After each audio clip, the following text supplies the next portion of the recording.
A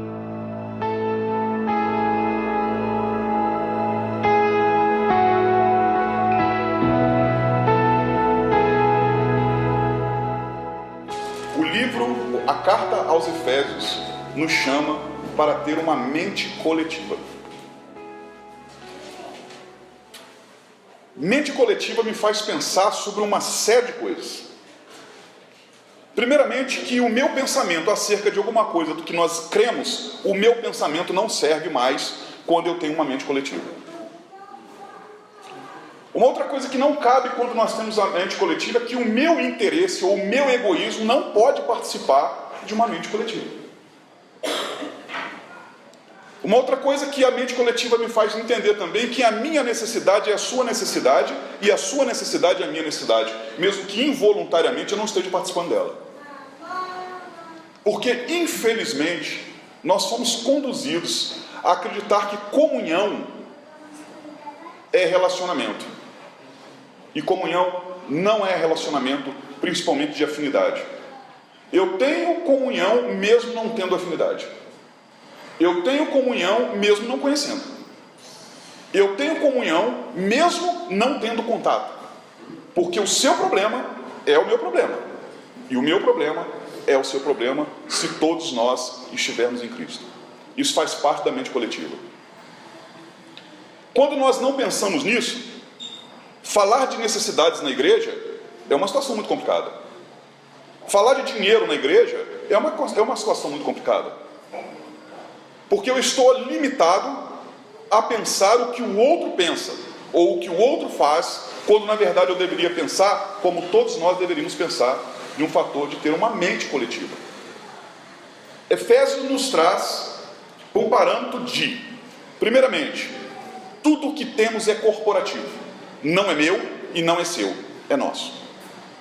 Tudo o que temos, a fé, o Senhor, o batismo, a comunhão, as necessidades e as bênçãos.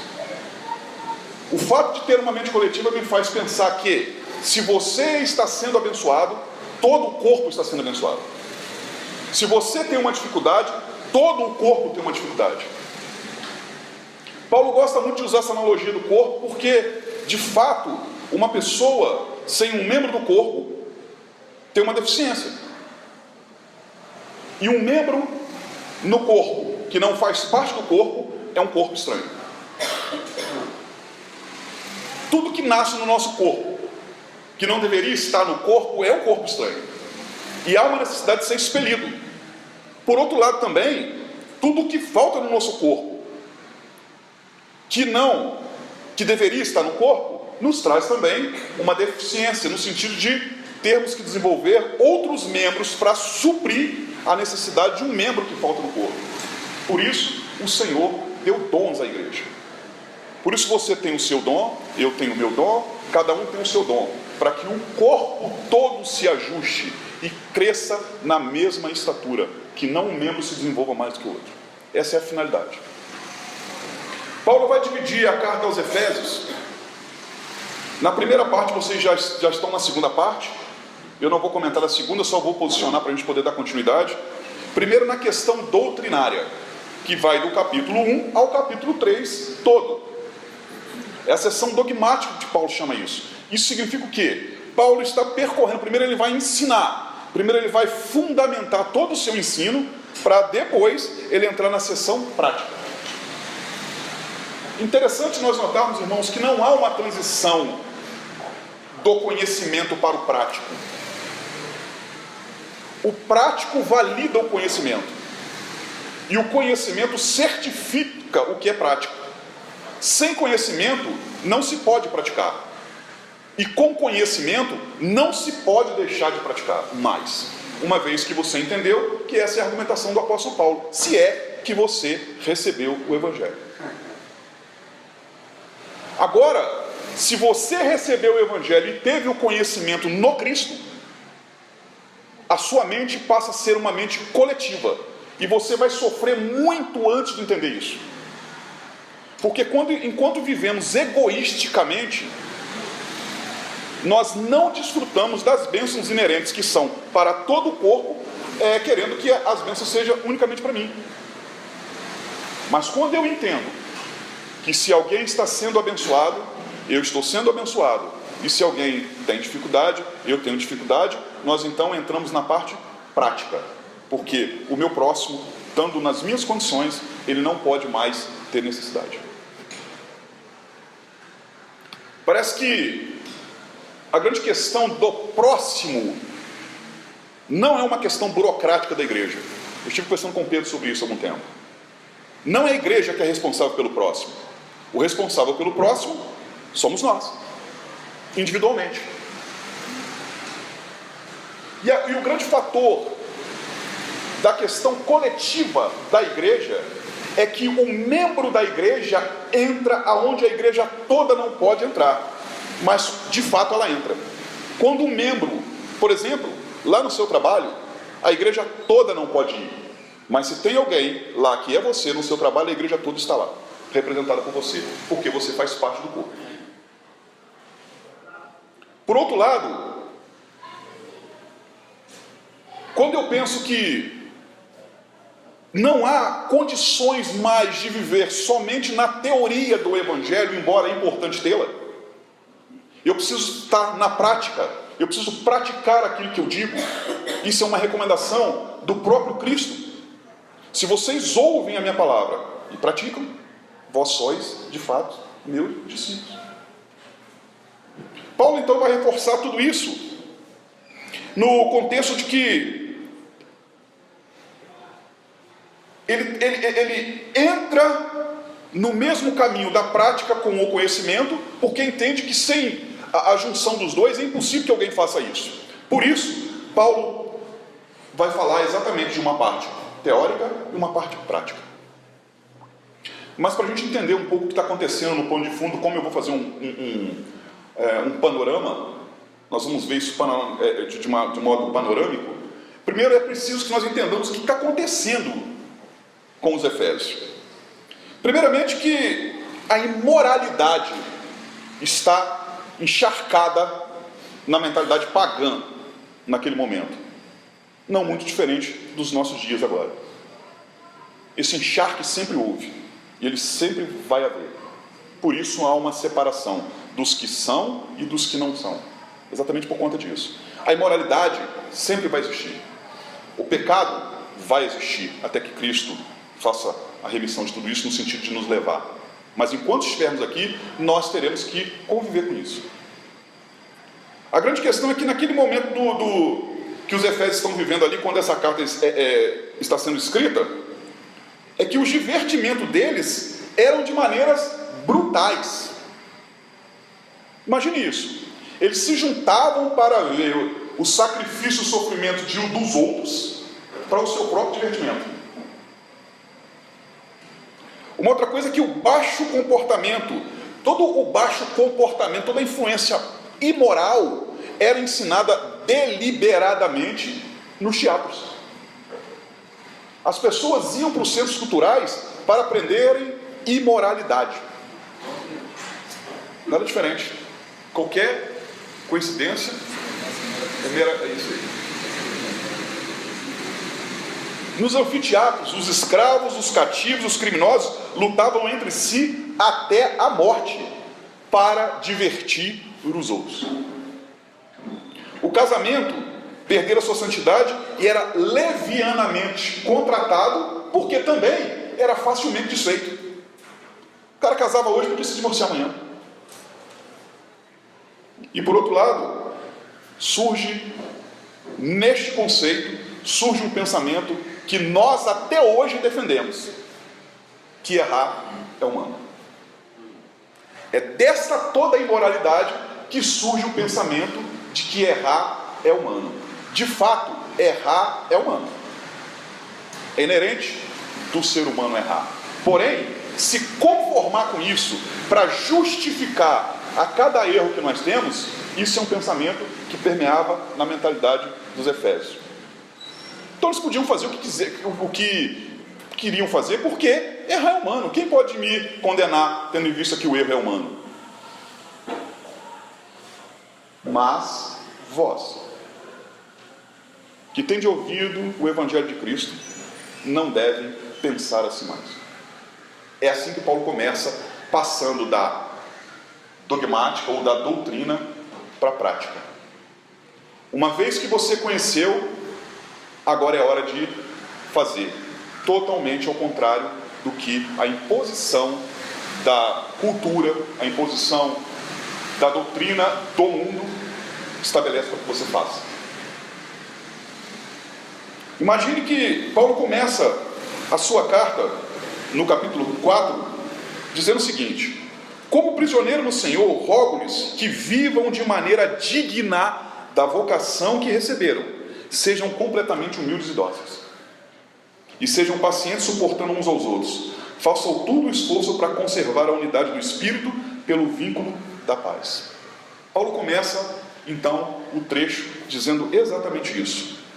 Primeira coisa, irmãos, que nós devemos levar em consideração é que uma vez que você foi chamado pelo Evangelho, se você foi chamado por outra coisa, é impossível que você faça o que eu vou te dizer agora. Agora, se foi o Evangelho, se foi a pregação do Evangelho, se foi a conversão pela obra de Cristo com a ação do Espírito, não convém mais que vivamos segundo as ordenanças do mundo. O fato de conhecermos não significa que somos. O fato de praticarmos sinaliza que conhecemos e somos. O fato de alguém confessar e professar alguma coisa não significa que ele é. Mas é fundamental que isso aconteça. Tendo em vista que Paulo vai dizer que a cada um de nós foi concebida a graça conforme a medida repartida por Cristo. Por isso é que foi dito: quando ele subiu, triunfou, levou cativo o prisioneiro e deu dons aos homens. Significa que ele subiu, senão também desceu às profundezas da terra. Aquele que desceu é o mesmo que subiu acima de todos os céus, a fim de encher todas as coisas. Ele designou um para apóstolos, para profetas, outros para evangelistas e outros para pastores e mestres, com o fim de preparar os santos para a obra do ministério, para que o corpo de Cristo seja edificado, até que todos alcancem a unidade de fé e conhecimento do Filho de Deus e cheguemos à maturidade, atingindo a medida da plenitude de Cristo. O propósito é que não sejamos como crianças, levados para outras pelas ondas, nem jogados para cá ou para lá, por todo o vento de doutrina, e pela astúcia da esperteza de homens que induzem ao erro. Antes, seguindo a verdade em amor, cresçamos em tudo naquele que é o cabeça, Cristo. Dele todo o corpo ajustado e unido para o auxílio de todas as juntas, cresce e edifica, a si mesmo em amor, na medida que cada uma parte realize a sua função. Primeira parte do texto quer nos mostrar principalmente a unidade coletiva. Tudo o que aconteceu para a igreja aconteceu para a sua unidade. Como eu disse lá no início, nós temos uma questão corporativa agora. Você não é a igreja. Eu não sou a igreja. Nós somos a igreja. E quando você começa a pensar nesse aspecto e olhar dessa forma, você vai entender que tudo mudou agora. A questão da paternidade nos faz de fato irmãos, mas não uma irmandade nos parâmetros que nós estamos acostumados a ver, que uma família pode se corromper, uma família pode se desunir. No nosso caso, não. Paulo e as escrituras todas nesse aspecto é imperativa: ou você faz parte ou você não faz parte. Tendo em vista a degradação do momento que eles estão vivendo naquele cenário, é muito importante que o aspecto familiar tome agora uma nova perspectiva. Primeiro, a família comum, a nossa família comum, que é esta família, que é a família de Deus. Primeiro esse aspecto é o que Paulo vai então discursar na sua carta.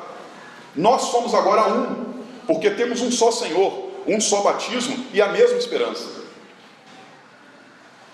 Eu fico um pouco constrangido quando alguém pergunta para um outro: você é crente? E alguém diz: sou. Eu acho que a conversa deveria parar aí. Só que ela não para aí. De qual igreja? É a próxima pergunta. Você é crente? Sim. De qual igreja? E dependendo do nome da igreja que você disser, alguém vai dizer: é tradicional? É pentecostal? Mais uma fração. Porque se nós tivéssemos uma mente coletiva e se disséssemos que era crente, a conversa encerraria aí. Não importa aonde você está, importa quem você é. Importa qual corpo você faz parte. Importa qual mente você tem, que não é mais a sua, é a mente de Cristo. É o que nos torna ter uma mente coletiva. A recomendação de Paulo é que nós imitemos Cristo. Porque o amor que está em mim é insuficiente, o meu amor. O amor inerente meu é insuficiente para amar alguém. O meu amor. A menos que eu tenha o amor de Deus derramado em nós por Cristo. Esse amor romântico não é o amor da igreja. Não é o amor do cristão, no sentido do romance. Nós romantizamos o Evangelho. Por isso, temos muitas estratégias. Por isso, temos muitas maneiras de fazer as coisas. E nós não temos o resultado que deveríamos ter, porque não é por amor. Por amor, a gente corrige. Por amor, a gente ensina. Por amor, a gente exorta. E por amor, a gente ama. Tudo isso é amor.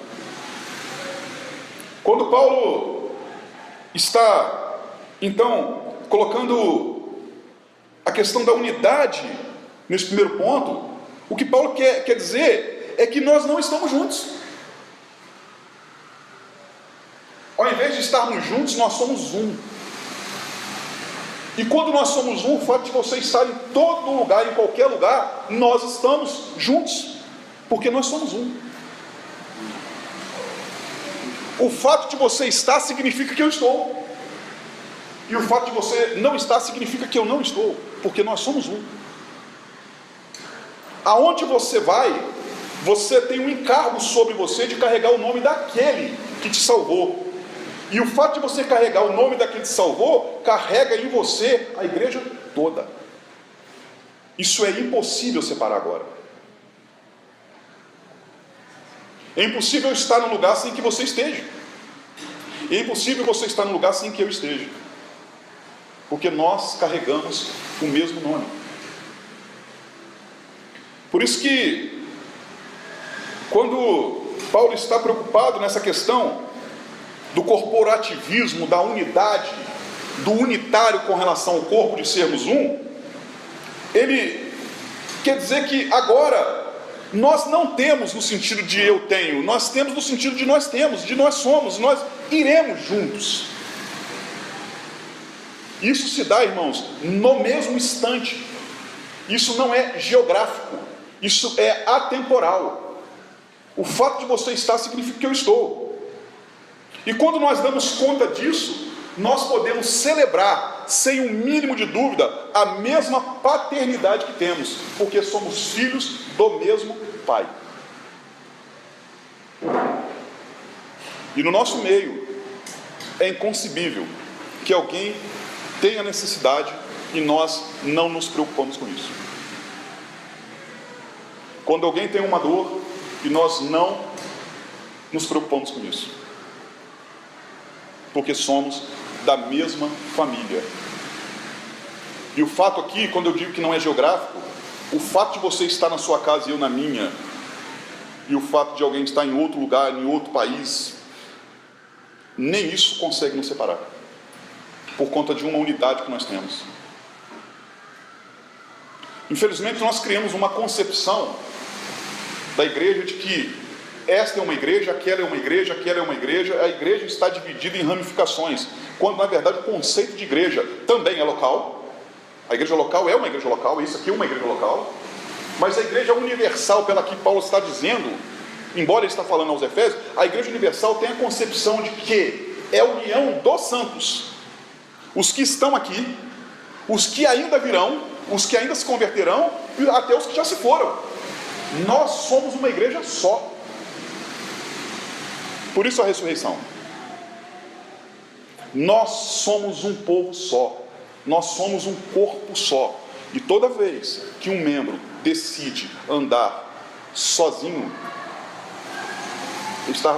ele está com complicação, trazendo complicação para todo o corpo. E o grande problema é que a maioria das pessoas querem ser membros de maior evidência. Nós só estamos satisfeitos quando nós estamos em evidência. E eu costumo dizer que os membros que não estão em evidências são os que podem causar mais problema, no sentido de suporte. Por exemplo, imagine que hoje você se levantou, olhou no seu espelho e você viu todo o seu corpo, né? Penteou o cabelo e arrumou aquilo que está aparentemente visível.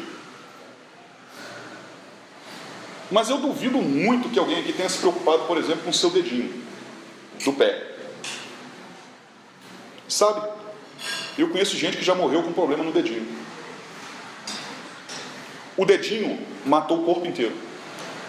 Uma unha encravada, que deu um problema sério, teve que amputar o dedo, que teve que amputar o pé, amputou a perna e morreu.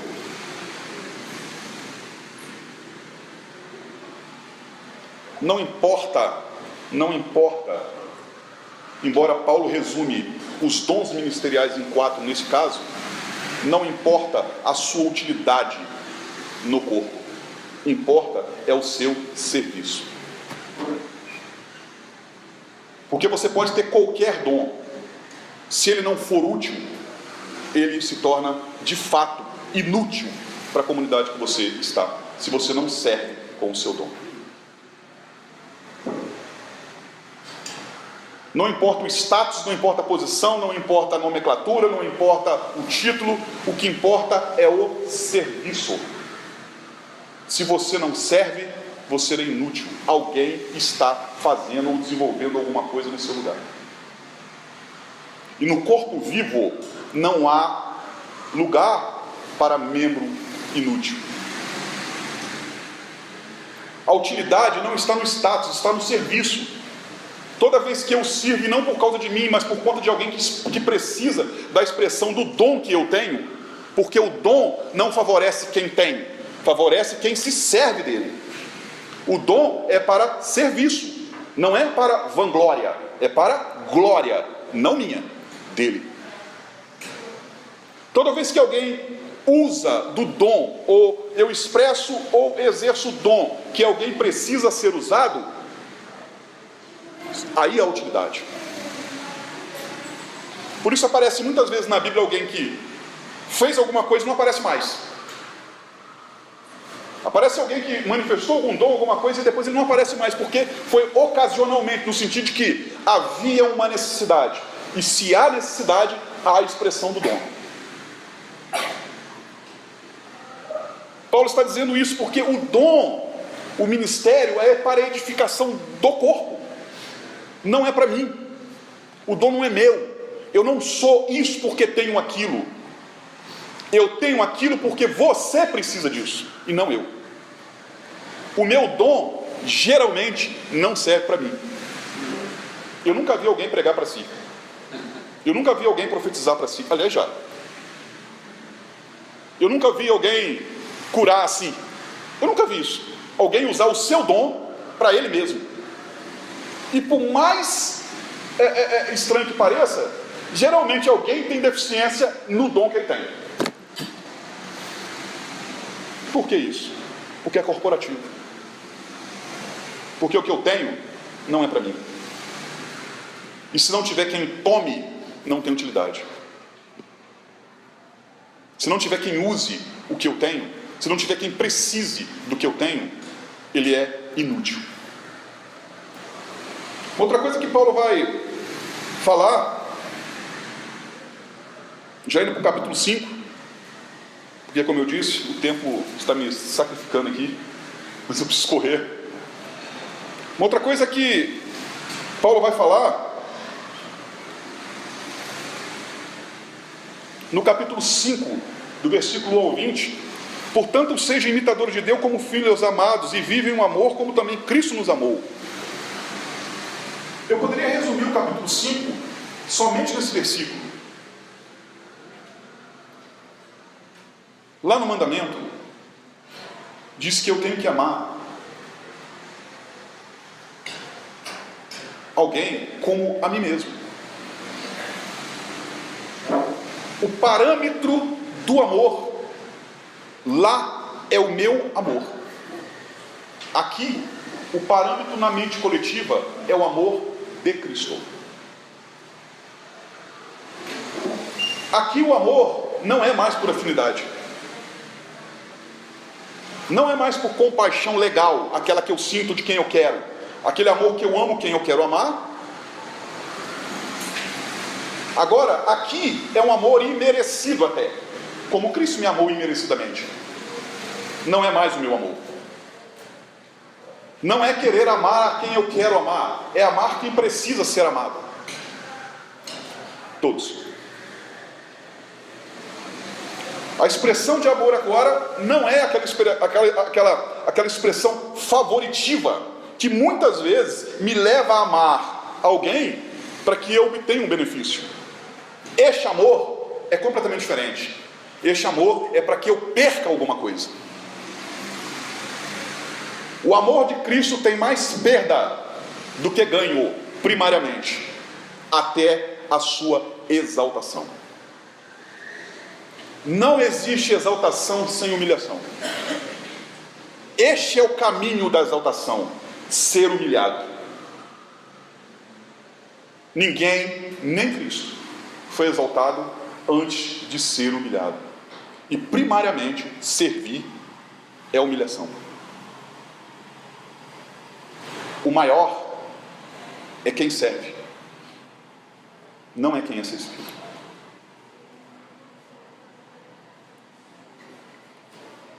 Parece que o necessitado é que estar humilhado, mas com a minha humilhação eu exalto o humilhado quando eu sirvo, e ele exalta Deus. Por isso existe o pobre e existe o rico. Essa fantasia que nós vamos acabar com isso nunca vai acabar, porque o pobre, Deus vale-se do rico para abençoar o pobre, e vale-se do pobre para humilhar o rico, no sentido de que Deus seja exaltado. Essa diferença ela é necessária. Quando eu tenho e não sirvo, quando eu tenho possibilidade, isso é uma recomendação bíblica, e não faço, eu não estou só sendo omisso, eu estou pecando. Quando eu limito o acesso de alguém por não ter condições, e eu tenho condições de ir levá-lo, eu estou pecando. Porque este amor não é mais o meu amor. E baseado nisso, lembra na introdução eu disse da depravação das relações matrimoniais? Paulo tinha um entendimento disso, sabia que isso não era uma coisa natural, isso era uma coisa espiritual, porque as pessoas tratavam dentro da sua própria casa os seus membros como inimigos. Os maiores problemas estavam nas relações familiares, seja ela da igreja, seja ela da família. Então ele vai dar uma série de sequências do capítulo 5, 21 até o versículo 6, 9, sobre a orientação sobre o matrimônio. E quando eu leio essa carta, eu consigo perceber, obviamente, a sua atualidade, com relação ao que nós poderíamos chamar de hierarquia, que não é hierarquia, do lar. Eu chamaria de funcionalidade do lar. o lar só funciona dessa forma.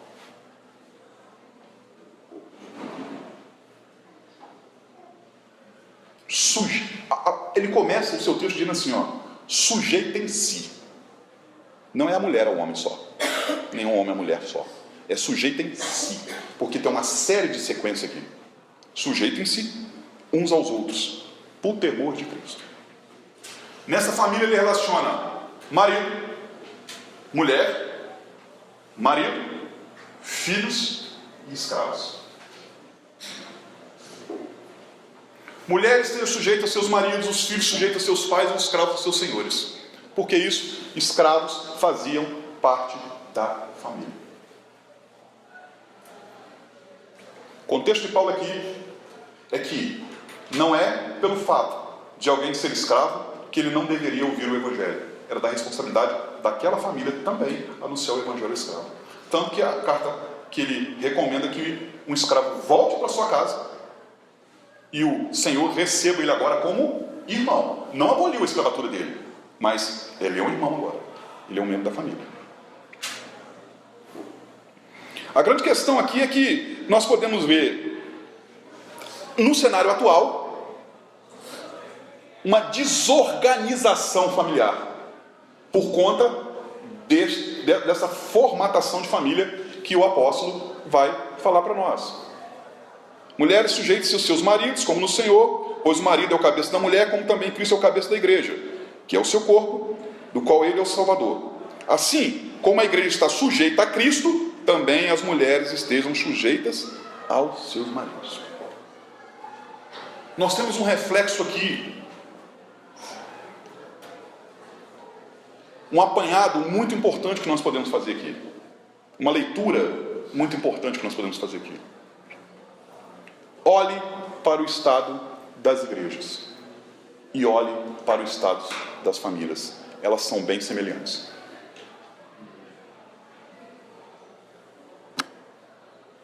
Quando a igreja manda no Senhor e quando a mulher não é submissa ao marido, faça essa leitura.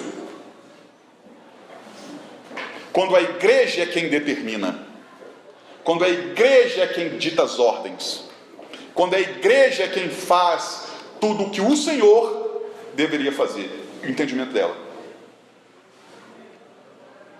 Paulo está comparando a relação familiar da igreja com a relação familiar da família, da casa. Essa leitura é muito comum, muito fácil de nós fazermos. Basta você ver a situação da igreja, que é um reflexo da situação das casas. Mas voltando ao primeiro versículo, não é assim que nós devemos nos comportar, se é que nós ouvimos o Evangelho. Esse comportamento não é para nós. Por mais moderna que a situação, por mais moderna que a sociedade seja, por mais antiquado que o nosso pensamento seja, o nosso alinhamento não está pelas modificações. O nosso alinhamento está pela mente de Cristo. Finalizando, ele sabe que isso também não é fácil de se resolver com a minha própria força. Por isso ele recomenda que nós devemos tomar toda a armadura de Deus. Não é fácil. Não é você que vai conseguir fazer isso. Isso, de fato, é na dimensão também espiritual. Por isso precisamos tomar a armadura de Deus. E ele finaliza dizendo que nós devemos ser unânimes e práticos na oração. Coisas que nós só resolvemos nessa instância. Fora dela é guerra contra a carne. Grande questão aqui é que, por maior, irmãos, que seja o nosso conhecimento, por maior que seja aquilo que nós aprendemos, se nós não praticarmos, nós não temos as características daqueles que fazem parte do corpo de Cristo. Por mais doloroso, por mais que você discorde, por mais que você não entenda, nós devemos praticar.